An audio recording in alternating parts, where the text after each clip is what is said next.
Catherine Martin awoke before her alarm clock's 5:30 chime. The affluent McAllister Groveland district in suburban St. Paul was still wrapped in silence. Through her bedroom window, Victorian mansions lined up neatly, beginning to emerge in the dim light. The May morning, heralding the end of spring, was still chilly, with a thin frost coating the window panes. She remembered moving into this house 10 years ago. The joy of acquiring what was considered the finest property in the area, together with her husband David, then a rising executive at First Minnesota Bank, and their young daughter Lily, remained vivid in her memory. Slipping out of bed, Catherine quietly peeked into 8-year-old Lily's room next door. The St. Mary's school uniform hung on a hanger, textbooks neatly arranged on the desk. She smiled at her daughter's peaceful sleeping face. "She's grown into such a good child," she thought as she descended the stairs. As usual, she switched on the coffee maker and began preparing breakfast. The rich aroma of caribou coffee beans began wafting through the spacious kitchen. The modern, predominantly white kitchen was Catherine's pride. On weekends, she would shop at Kowalski's markets, keeping the refrigerator consistently stocked with fresh ingredients. "A perfect day starts with a perfect breakfast," Catherine whispered softly as she whisked organic eggs and toasted whole grain bread. Her efficiency was a source of pride, much like her decade-long career at the major accounting firm Stevenson and Partners. Balancing work and family wasn't easy, but she believed that with proper routines, anything was manageable. At 6:45, footsteps could be heard descending the stairs. The antique grandfather clock in the entrance hall quietly marked time. "Good morning, honey." David appeared, dressed as always in his navy suit, befitting his position as branch manager at First Minnesota Bank. His Windsor knotted tie was Catherine's Christmas gift from last year. "How's today looking?" "Busy again?" Catherine asked, to which David replied while glancing at the newspaper, "Yes, we have a new investment proposal review. Might be late tonight." There was an uneasiness in his voice. An expression she'd been seeing more often lately. Just then, an energetic voice echoed from upstairs. "Mom, Dad, good morning." Lily bounded down the stairs, her St. Mary's navy jumper skirt bouncing with each step. "Lily, no running." The mother's warning couldn't dampen her daughter's bright morning entrance. The family's conversation around the breakfast table was typically light-hearted. Lily talked about yesterday's math test, David about his bank colleagues, and Catherine about weekend events at the Catholic Church of St. Cecilia. They planned weekend walks in Como Park and reminisced about memories from the Minnesota State Fair.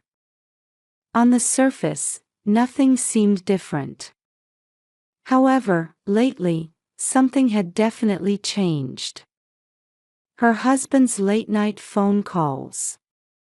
The sound of hushed conversations with someone. Unusual fluctuations in their bank account balance. And above all, her daughter's worried expressions. Though Catherine sensed these irregularities, she didn't voice her concerns.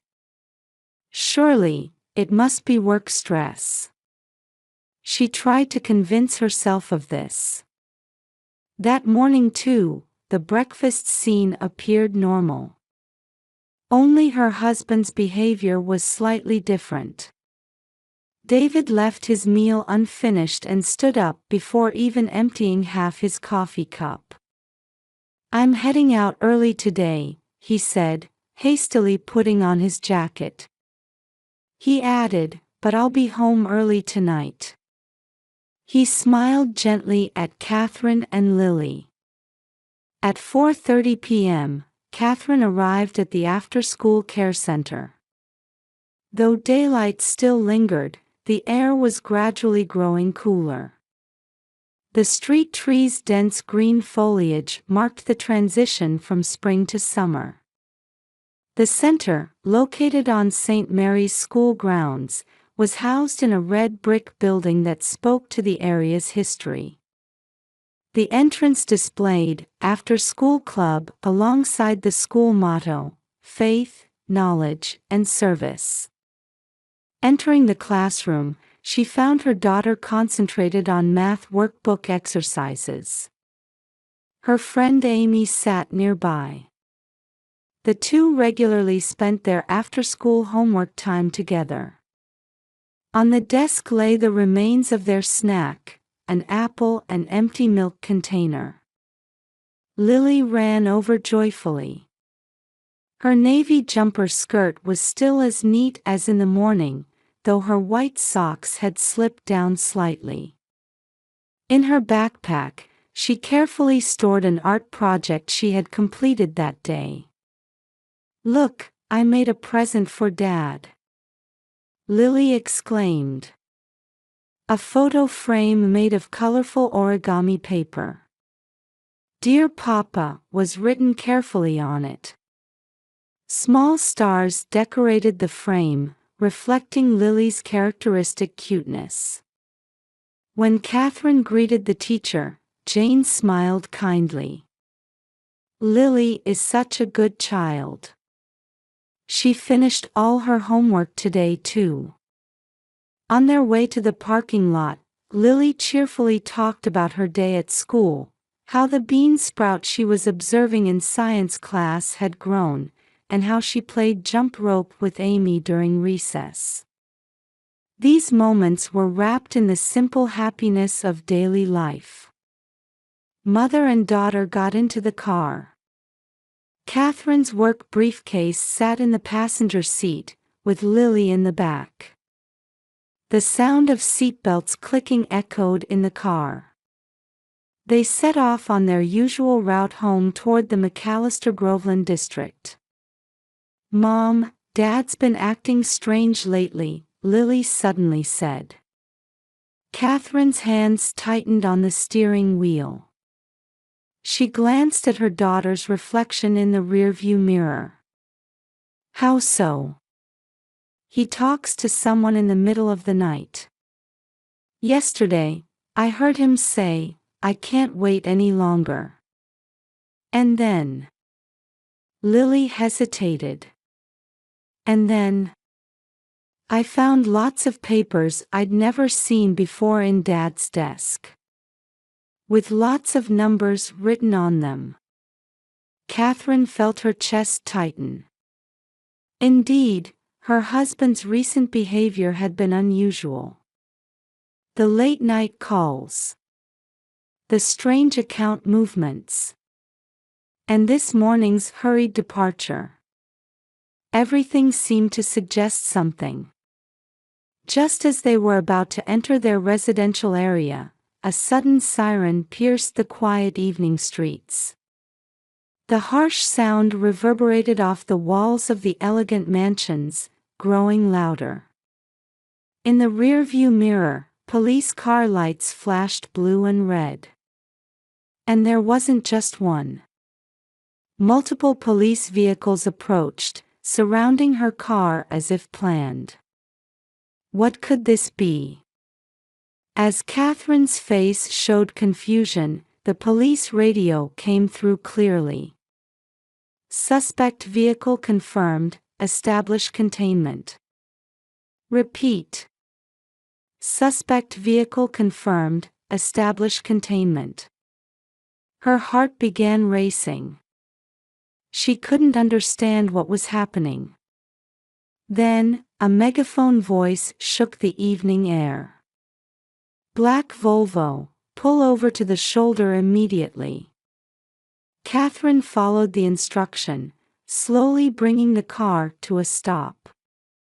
Street trees cast long shadows on the car. Lily's frightened voice trembled. "Mom. I'm scared. Why are the police?" "It's all right, Lily. This must be some mistake." Though she said this, Catherine's hands were shaking. Her fingers gripping the steering wheel had turned white. All the police officers who stepped out of their cars had their guns drawn. It was a scene she had only ever seen on television. "Exit the vehicle.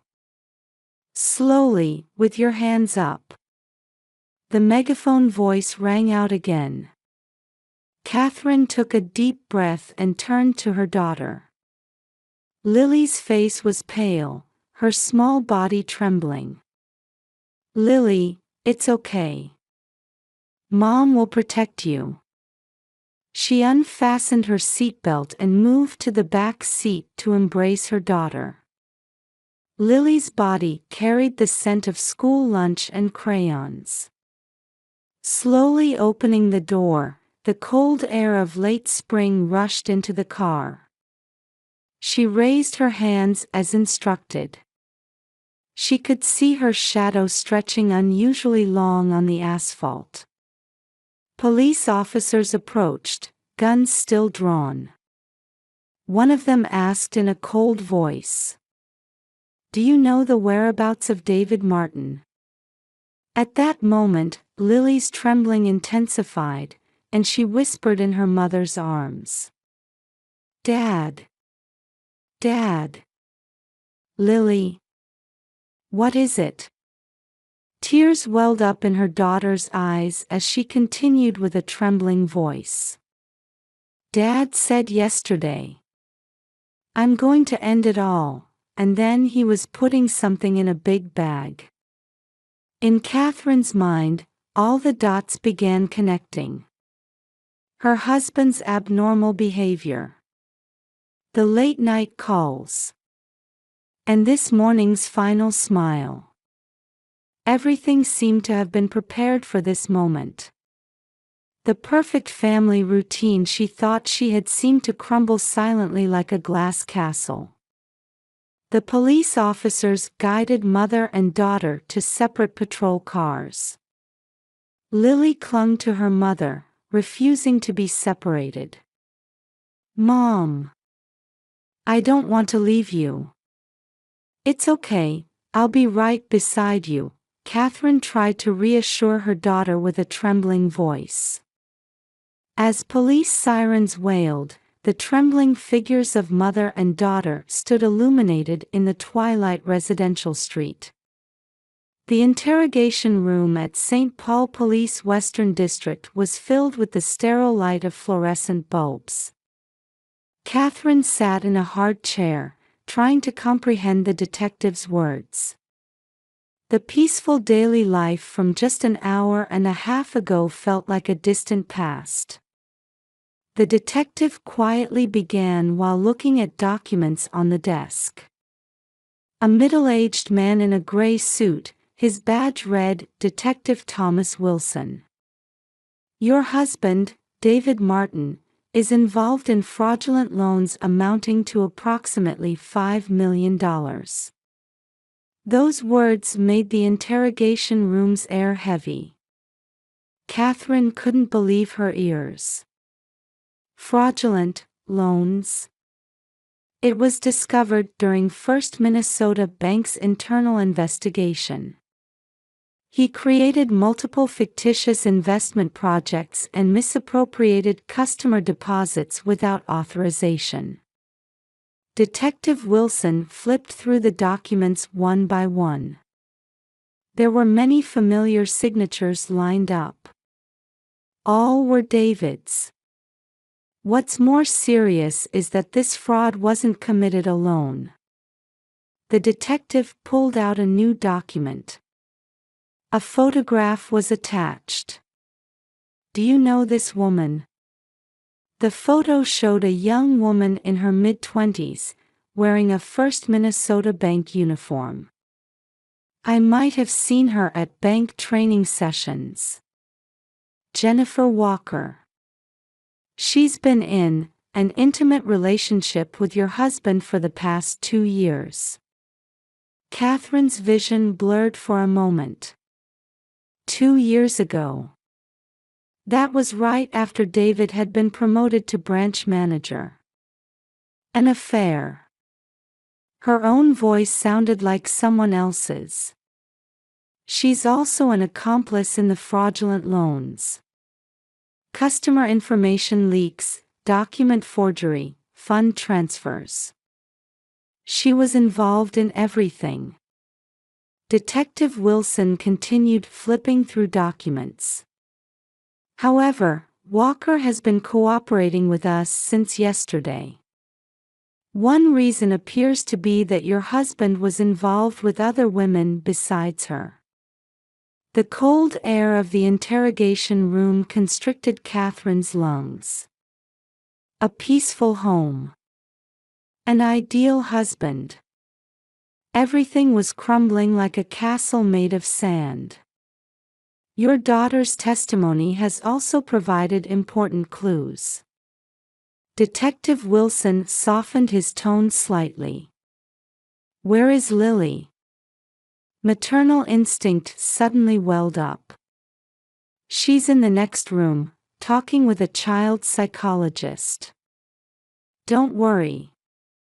The detective smiled gently. According to her, your husband has been making frequent phone calls late at night recently. Catherine nodded. Lily's worried expression flashed through her mind. She said he often said, "I can't wait any longer," in the middle of the night. Yes. In fact, David Martin had been rushing to move funds over the past few weeks. We believe he was planning to flee the country. Just then, there was a knock at the door.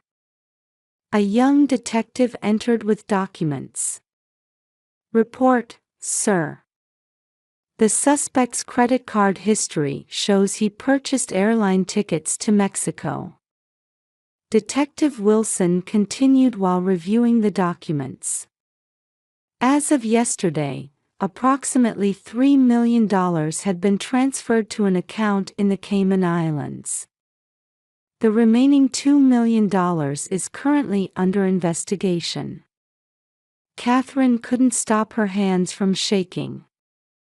Daily work, housework, childcare. The life she had desperately built up was silently crumbling due to her husband's betrayal.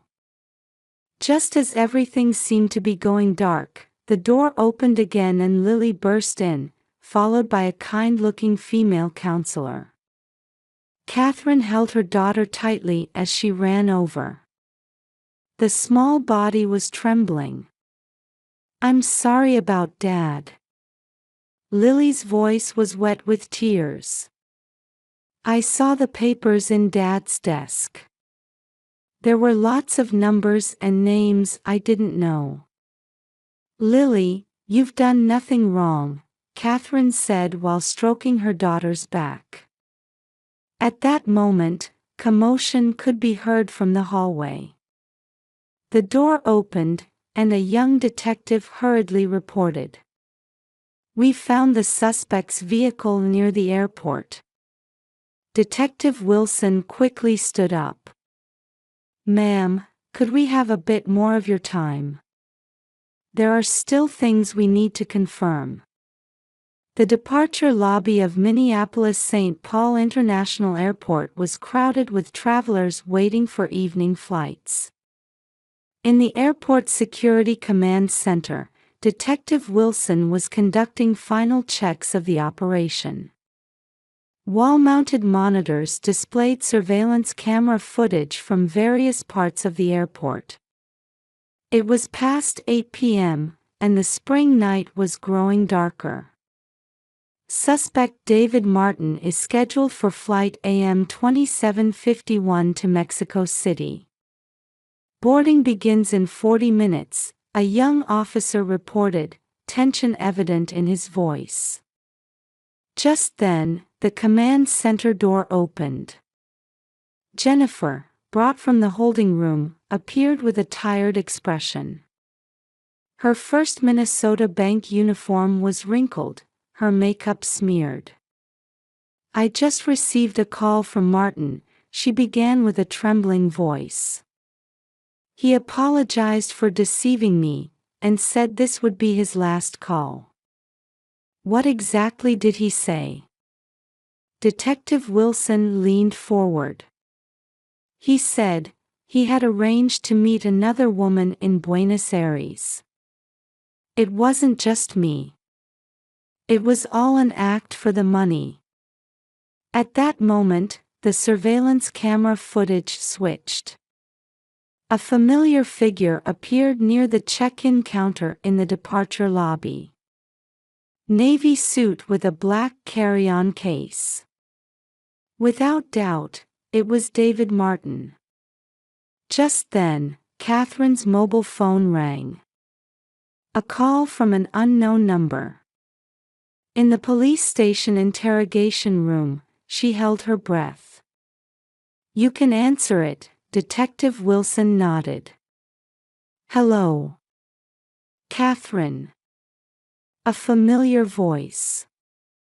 But different from her husband's usually gentle tone. "Is Lily there?" "Yes, she's sleeping next door." Catherine answered while watching her daughter's sleeping face. Lily had fallen asleep exhausted on the sofa in the police station's reception room. "I see, that's good." David's voice trembled. "I ruined everything. I can't ask for forgiveness, but..." "Why?" Catherine's voice was surprisingly calm. "Were 10 years of marriage and your promises to Lily all lies?" A long silence followed on the other end of the phone. "Not at first." David's voice grew hoarse. "After becoming branch manager, I felt the pressure. It started with small frauds. But once I started..." "And Jennifer?" "The other women? I met her through a client introduction. I thought using her would make it easier to move funds." David's voice broke off. "But in the end, I was the one being used. They had other men too." At that moment, the airport surveillance cameras caught David's movement. He was moving away from the check-in counter, heading toward an emergency exit. Detective Wilson's voice echoed through the airport. "Stop right there." David stopped, still holding the phone. Surrounding passengers scattered with screams. "Catherine, one last thing. The bank account password is Lily's birthday and the date of our first kiss. The remaining funds there, at least for Lily's education." Police officers with drawn guns gradually tightened their containment. "Catherine, please, take care of Lily." The phone call ended. The next moment, security cameras captured the decisive moment. David Martin slowly raised both hands. His carry-on case fell to the floor with a thud. Bundles of cash spilled out. Hours later, at the St. Paul Police Department press conference room, Detective Wilson was explaining the case outline amidst a storm of camera flashes. In the reception room, Catherine held Lily close. Outside the window, the dawn sky was gradually brightening. The story of their broken family had reached its end. However, the new story of mother and daughter was about to begin. As they were leaving the police station, Margaret Smith was waiting for them. Come stay with me. You're not alone." Catherine shed tears at her kind words. The warmth of the community would help ease the difficult days ahead. The next morning's newspapers covered the incident extensively. However, Catherine didn't see those headlines. That morning, she was meeting with a lawyer to begin divorce proceedings. And searching for a new school for Lily. On a night when they seemed to have lost everything, the bond between mother and daughter had grown stronger. The spring sunlight announced the beginning of a new day. 1 year later, a new morning began in the city of Duluth, about 2 hours north of St. Paul by car. A fresh breeze from Lake Superior rustled the maple trees lining the street. "Lily, hurry up." Catherine's voice rang out from a modest house. White walls with green window frames, tulips blooming in the small front yard. It had been half a year since they moved into this house. "Coming." 9-year-old Lily came running down the stairs. Instead of St. Mary's navy jumper skirt, she wore the light blue blazer of Duluth Lakeview Elementary School. "Did you finish all your homework?" "Yes. I finished it at the library with Anna yesterday." Catherine smiled. Anna was a neighborhood girl they met right after moving. The two quickly became best friends. Lily had adapted to the new environment much faster than expected. On the breakfast table, dishes were set for two as usual. Oatmeal and fruit, and Catherine's beloved caribou coffee. The days of setting the table for three felt like a distant past. "Hey Mom," Lily began quietly while stirring her oatmeal. "Can I go see Dad next week?" Catherine's hand paused for a moment. David had received a 10-year prison sentence for fraudulent loans and embezzlement. Father-daughter visits at Stillwater Prison were permitted only once every 2 months. "Of course. But there's something I want to talk about first." Catherine looked straight into her daughter's eyes. "The trials for Dad and Jennifer are all finished, and the compensation payments have been decided. All the Martin family assets would be seized as compensation to First Minnesota Bank. The house in St. Paul, David's retirement funds, everything was lost." However, Catherine had fought desperately to protect her daughter's education fund. "But Lily's college fund is safe. Mom will definitely—" "I know," Lily interrupted her mother's words. "I see you working late every night." Catherine felt her throat tighten. Since transferring to Stevenson and Partners' Duluth branch, she had been working desperately. In addition to her day job, she also did accounting consulting work from home at night. Lily always greeted her exhausted mother with a warm smile when she returned home. And Catherine brought up a new topic. "Aunt Margaret is coming to visit next weekend." Lily's face brightened. Margaret Smith had supported them continuously since the incident. Using her experience as a former counselor, she provided emotional support and helped with everything from arranging the move to introducing the new school. "Yay! Aunt Margaret can meet my new friends." Just then, the doorbell rang. "Good morning." With a cheerful voice, their neighbor Sarah Johnson peeked in. She drove Lily to school every morning. "Sarah, thank you so much." "Don't mention it." My daughter Amy seems happier with Lily around too. The new community was warmer than expected.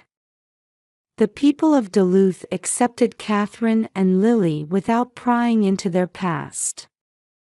Mom, I'm going now. Lily stood up. Catherine hugged her daughter tightly. Take care.